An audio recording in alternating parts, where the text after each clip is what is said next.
ఉన్న బంగారాన్ని విడిపించి ఆ రోజు ఆన్లైన్ రేటుకే మేము కొంటాం. Sharma gold company. Hi, welcome to our channel. ఈరోజు మనతో పాటు ఉన్నారు జ్యోతిష్య, ఆగమ, వాస్తు, పురాణ పండితులు బ్రహ్మశ్రీ క్రొత్తపల్లి సురేష్ శర్మ గారు. నమస్కారం గురువు గారు. ఆయుష్మాన్ నాయన. ఓకే. ఫిబ్రవరి నెలలో వృషభ రాశి వారికి ఎలా ఉండబోతుంది? వృషభ రాశి వారికి సహజంగా మనం ఇందాక చెప్పుకున్నట్టే గ్రహాలు ఏదైతే మకర లగ్నంలోని సూర్యుడు ఉండగా ప్రారంభమైనప్పటికీ మధ్యలోనే ఫిబ్రవరి 15 ప్రాంతాల్లో సూర్యుడు మారిపోతాడు. సో మేషరాశి వారికి సూర్యుడు మారిన తర్వాత శుభ ఫలితాలు ఉండడానికి కూడా రీజన్ అదే. శత్రుగతుడై కూడా లాభంలోకి వెళ్ళినప్పుడు కూడా మంచి యోగాన్ని ఇచ్చేయండి. అంతకుముందు షష్టాష్టకం పట్టిన వాడు సమసప్తకాలు పడతాడు, అందువల్ల కొంత మార్పులు ఉంటాయి. అలాగే శుక్ర కుజులు కూడా మారిపోతారు, బుధుడు కూడా స్థాన మార్పు అనేది ఆకాశాలు ఎక్కువ ఉంటాయి. వృషభ రాశి వారికి ఏమవుతుందంటే కరెక్ట్గా 10వ ఇంట్లో శని సూర్య గ్రహయుద్ధం నడుస్తుంది. ఇరువురు శత్రుగ్రహాలు. శని సూర్యులు కలయిక జరిగినప్పుడు ముఖ్యంగా సాఫ్ట్వేర్ ఎంప్లాయీస్ కావచ్చు, గవర్నమెంట్ ఎంప్లాయీస్ కావచ్చు, ఎనీ ఎంప్లాయర్ ఖచ్చితంగా చాలా వరకు వీరి లాభాన్ని కొట్టేందుకు ప్రయత్నిస్తుంటాడు శని. సూర్యుడికి ఉచ్చస్థానమైనటువంటి మేషం మీద శని దృష్టి ఉండడం, సూర్య రాశి మీద ఉండడం, సూర్యుడితో కలియడం చేత ఫిబ్రవరి 15 లోపల అంటే 13వ తారీఖు నుంచి వీరు అన్ని రకాలుగా అలర్ట్గా ఉండాలి. ఎందుకంటే పై ఉద్యోగస్తులతో చిన్న చిన్న విషయాలకు కూడా వీళ్ళు చెప్పేది మిస్ క్యారీ అయ్యే అవకాశాలు ఉంటాయి. అంటే వీరు ఒకటి చెప్తారు సజెషన్, ఇది ఇలా కాదండి అని. సో వీళ్ళని మీద నమ్మకంతో వాళ్ళు తీసుకున్న తర్వాత అది తేడా వచ్చి వీళ్ళని ఇబ్బంది పెట్టచ్చు. అలాగే వీరు చెప్పేటువంటి నిర్ణయాన్ని పక్కన పెట్టేసి వెళ్లకుండా ఉండడం వల్ల, వీళ్ళు చెప్పకనందువల్ల వీళ్ళు రెస్పాండెంట్ కూడా వహించాల్సి వస్తుంది. కాబట్టి దీన్ని జాగ్రత్తగా అనలైజ్ చేసుకుంటూ వెళ్లాల్సిన పరిస్థితి ఉంటుంది.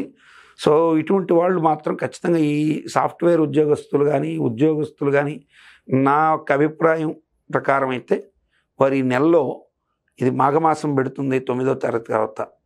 సో 9వ తారీఖు నుంచి 15వ తారీఖు మధ్యలో కనుక ఒక మహాలింగార్చన చేసుకుంటే ఖచ్చితంగా వారికి ఏ రకమైన ఇబ్బంది వచ్చినా విత్-ఇన్ ది మంత్ అది వీళ్ళకి పాజిటివ్గా మంచి రిజల్ట్స్ వచ్చే అవకాశాలు ఉంటాయి. అఫ్కోర్స్ ఏదైనా మిస్కమ్యూనికేట్గా మిస్ఫైర్ అయినా కానీ మంచి జరిగేదానికి అవకాశాలు ఎక్కువ ఉంటాయి. ఎందుకంటే శివుడు ఆజ్ఞ లేక చీమైనా కుట్టదనేది ధర్మశాస్త్రం చెప్పే మాట. అంటే శివుడు అంత పవర్ఫుల్ అని. సో అంటే చీమ కుడుతుందంటే పెయిన్. సో నీకు డెస్ట్రాయ్ అనేటువంటిది ఇంగ్లీష్లో నేను ఎప్పుడు చెప్తుంటాను. గాడ్ అంటే G for generator, Brahma O for operator, Vishnu D for destroyer, శివుడు అని చాలాసార్లు చెప్తుంటా. ఈ భగవతత్వాన్ని అర్థం చేసుకోకపోతే దాన్ని తిరగబడిపోతే ఏమవుతుందంటే డాగ్ అవుతుంది. సో కాబట్టి మనం కుక్క పాటలు మనం పడకూడదు అనుకుంటే ఖచ్చితంగా ఈశ్వరునే పట్టుకోవాలి. సో డెస్ట్రాయర్ అంటే మీన్స్ నాశనం చేసేవాడు. కాబట్టి ఏదైనా ఒక వ్యవస్థ సర్క్యూట్ దెబ్బతింటుందంటే దానికి కారణం ఈశ్వరుడు అవుతాడని ఒక బలీయమైనటువంటి ప్రచారం ఉంది. కాబట్టి శివుడు ఆజ్ఞలేక చేయమన్నాను. కాబట్టి మనం ఈశ్వరుడికి సంబంధించి 365 పుట్టమన్నుతో చేసి శివలింగాలు చేసేటువంటి మహాలింగార్చన అద్భుతమైన ఫలితాలు ఇస్తుంది. సో ఇది కొంచెం చేసుకోలేని వాళ్ళు ఉంటారు. సపోజు ఒక చిరుద్యోగి ఉంటాడు, ఈ మహాలింగార్చన కొంచెం వ్యయంతో కూడుకుంది, దానికి హోమం కూడా ఉంటుంది.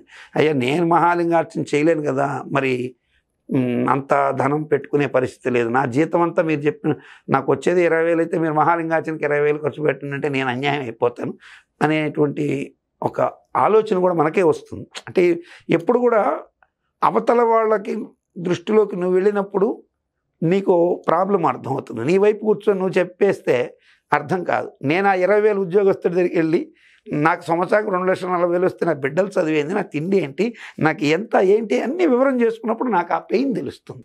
సో కాబట్టి వృషభ రాశిలో ఉన్నవాళ్ళు అటువంటి చిరుద్యోగులుండి, ఒకవేళ ధనం ఉండి పెట్టుకోలేకపోతే తప్పు అవుతుంది, చేసుకోండి మంచిది.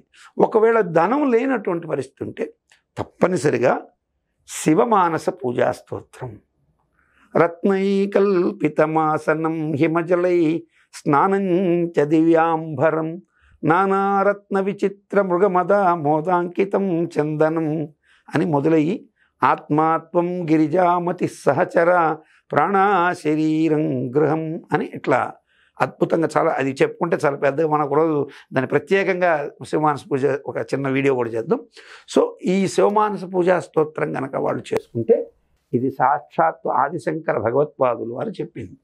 ఈశ్వరుడికి మహన్యాస్పూర్వక రుద్రాభిషేకం చేసినంతటి ఫలితం ఉంటుంది. సో కాబట్టి ఆ అభిషేకం, ఆ పూజ చేసిన ఫలితం ఆ మంత్రంతో వస్తుంది. కాబట్టి అలా ఈశ్వరుని పట్టుకుంటే తప్పనిసరిగా బాధలు నివృత్తి అవుతాయి. ఇక గృహిణులకి భర్తతో చిన్న చిన్న విభేదాలు వారం ప్రారంభంలోనే వస్తాయి. ఫిబ్రవరి స్టార్ట్ అవ్వగానే భర్తతో చిన్న చిన్న కలహాలు వచ్చే అవకాశాలు ఉంటాయి. అవన్నీ కూడా 13వ తారీఖు తర్వాత నుంచి 15 ప్రాంతాల్లో సమసిపోయే అవకాశాలు ఉంటాయి. మోస్ట్లీ క్రమంగా తగ్గుముఖంపడతాయి. కాబట్టి దేనికైనా కూడా ఈ సమయంలో గృహిణులు కొంచెం పేషెన్స్గా ఉండడం అనేది తప్పనిసరి. అట్లాగే ఈ పేషెన్స్తో వీళ్ళు ఫైర్కి దగ్గరగా వెళ్ళడం కూడా కరెక్ట్ కాదు. అంటే ఏ వంట చేసేటప్పుడు లేదా పదునైన షార్ప్ కలిగిన వంట చేసేటప్పుడు గాయపడే అవకాశాలు కూడా ఉంటాయి. కాబట్టి గృహిణులు తప్పనిసరిగా జాగ్రత్త తీసుకోవాల్సి ఉంటుంది. తర్వాత 8 నుంచి 12 సంవత్సరాల మధ్యలో ఉన్నటువంటి శిశువుల విషయంలో తల్లిదండ్రులు వారు దురభ్యాసాలకు బానిసయ్యే అవకాశాలు కనపడుతున్నాయి. కాబట్టి వారి విషయంలో తల్లిదండ్రులు వారి పోకడు ఎలా ఉంది, వారి భాష ఎలా ఉంది, వారు ఏ ఫ్రెండ్స్తో తిరుగుతున్నారని కూడా అబ్జర్వ్ చేయడం తప్పనిసరి. 8 ఏళ్ల వయసులో అష్టవర్షాత్ భవేత్ కన్యా అని కన్యాదానంలో చెప్పే మంత్రం పక్కన పెడితే అష్టవర్షాత్ భవేత్ యువ అంటే పిల్లవాడు, అంటే చిన్నవాడు ఎవరైతే ఉంటాడో వాడికి అక్కడ కనుక ఏదైనా ఒక చెడు ప్రభావం పడి పాపగ్రహ కూటం తయారైతే వాడి మనసులో తెలియకుండా అది బలంగా నాటుకునే అవకాశాలు ఉంటాయి. చాలామంది మీరు విలేజ్కి వెళ్ళి చూస్తే చిన్న తండ్రి సిగరెట్ తాగుతూ ఉంటే 8 ఏళ్ల వయసులో తెలియకుండా సిగరెట్కి అలవాటు పడిపోయినాడు. నాతో చాలామంది కొన్ని వందల మంది చెప్పారు, మా నాన్న తాగుతుంటే నేను బీడీ తాగాను, నన్ను వదిలిపెట్టట్లేదు, వదలలేకపోతున్నానని నాతో చాలామంది చెప్పిన వాళ్ళు ఉన్నారు. కాబట్టి తల్లిదండ్రులు పిల్లల దగ్గర ఇటువంటి బ్యాడ్ హ్యాబిట్స్కి దూరంగా ఉండడం తప్పనిసరి. అలా ఉండడం మంచిది. మిగతా వ్యాపారస్తులందరికీ కూడా యోగవంతమైన కాలం ఉంటుంది. ఇబ్బందికరమైన పరిస్థితులు అయితే పెద్దగా ఉండవు. గురువు గారు, చాలామంది రాశి ఫలితాన్ని నమ్ముతారు, నమ్మరు. సో నేనైతే ఒక ఆస్ట్రాలజీ చేసే ఒక యాంకర్గా మాత్రం నేనైతే నమ్ముతాను. కొంతమంది ఏమంటున్నా అంటే నీది నాది ఒకటే జాతకం, కానీ నువ్వు నీచుడివి, నేనేమో రాజయోగినానా అని ఇట్లా అంటుంటారు. సో నిజంగా ఈ రాశి ఫలితాలన్నిటి ఎవరికి వర్తిస్తాయంటారు? ఫస్ట్ మీలాంటి వారికే కాదు నాన్న, మీరు మామూలుగా హేతుబద్ధతతో ప్రశ్నించిన, ఒక రేషనలిజం భావంతో ప్రశ్నించిన, నాస్తిక భావంతో ప్రశ్నించిన, లేదు పూర్తి సంపూర్ణ దైవభావంతో ప్రశ్నించిన ప్రశ్న అయితే ఒకటే, అసలు ఈ రాశి ఫలాలు పనిచేస్తాయా? అవును, ఖచ్చితంగా పనిచేస్తాయి.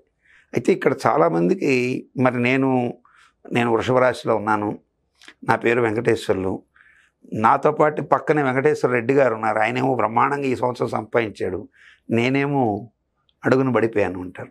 మరొక ఆయన వెంకటేశ్వర చౌదరి గారు బ్రహ్మాండంగా సంపాదించారు, వెంకటేశ్వర శాస్త్రి గారు బాగా సంపాదించారు, నాకేమీ లేదు అంటారు. బిలో ప్రావర్టీలో ఉన్న అతను అసలు ఇది ఏవి పట్టించుకోకుండా కూడా కొంతమంది వెళ్ళిపోయేవాళ్ళు ఉంటారు. ఇక్కడ మనం రాశి ఫలాలు ఒకటే, మరి బాగా గుర్తుపెట్టుకోవాల్సింది ఏంటంటే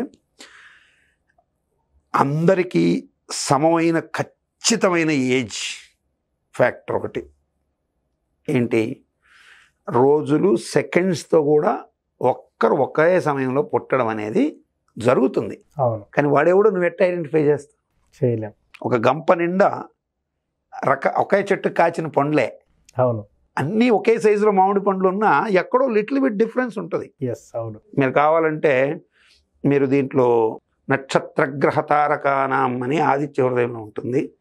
నక్షత్రగ్రహ తారకానాం అంటే నక్షత్రాలు వేరు, గ్రహాలు వేరు, తారకలు వేరు. ఇప్పుడు మనకు ఆకాశం నిండా కనిపడేవి తారకలు, సో నక్షత్రాలు అనేవి సపరేట్. ఈ నక్షత్ర మండలాన్ని బట్టి ఆ రాశిలో ఎవరు పుట్టినా అశ్విని నక్షత్రంలో పుట్టిన వాళ్ళు ఉంటారు. ఇప్పుడు అశ్విని నక్షత్రంలో ఒక చిన్న నెలబిడ్డ పుడతాడు, అట్లాగే ముదుసలైనడు అక్కడే ఉంటాడు, ఒక కప్ప కూడా అక్కడే పుడుతుంది, ఒక జింక కూడా అక్కడే పుడుతుంది, ఒక గొర్రె కూడా అక్కడే పుడుతుంది. సో ఇవన్నీ పుడతాయి. పుట్టడం అయితే నక్షత్రాలు అందరూ పుడతారు. కానీ దీంట్లో శాస్త్రము వర్జించింది చాలా ఉన్నాయి, ఇవి చాలామందికి తెలియదు. శాస్త్రం రాశి ఫలాలు ఎవరికి వర్తిస్తాయని చెప్పింది అంటే బాలకులకు వర్తించదు. 60 సంవత్సరాలు ఏదైతే మనకున్నాయో అవి దాటిన వాడి మీద జ్యోతిష ప్రభావం పోతుంది. బధిర అంటే గ్రుడ్డివారు, వీరి మీద జాతక ప్రభావాలు తక్కువగా ఉంటాయి, ఉండవని కాదు తక్కువగా ఉంటాయి. ఓకే. పొంగుణ గుంటివారు, వీరి మీద తక్కువగా ఉంటాయి. అట్లాగే మతిభ్రంశత్వం, పిచ్చివాడి మీద జ్యోతిష్యం పనిచేయదు. ఓకే. మరి మనకు మంచి కోసమే శాస్త్రం ఉందనేది కాబట్టి రాశి ఫలాలు మీరు దాంట్లో చూసి భయపడిపోవద్దండి, తెలుసుకోండి. సజెషన్స్ ఉంటే దాన్ని ఫాలో కండి. ఒకవేళ మంచిగా ఉంటే హ్యాపీగా ఉండండి, చెడు ఉంటే భయపడద్దు, హ్యాపీగా ఉండండి. అది రాశి ఫలాల గురించి. థ్యాంక్ యూ గురువు గారు. వృషభ రాశి గురించి చాలా చక్కగా చెప్పారు.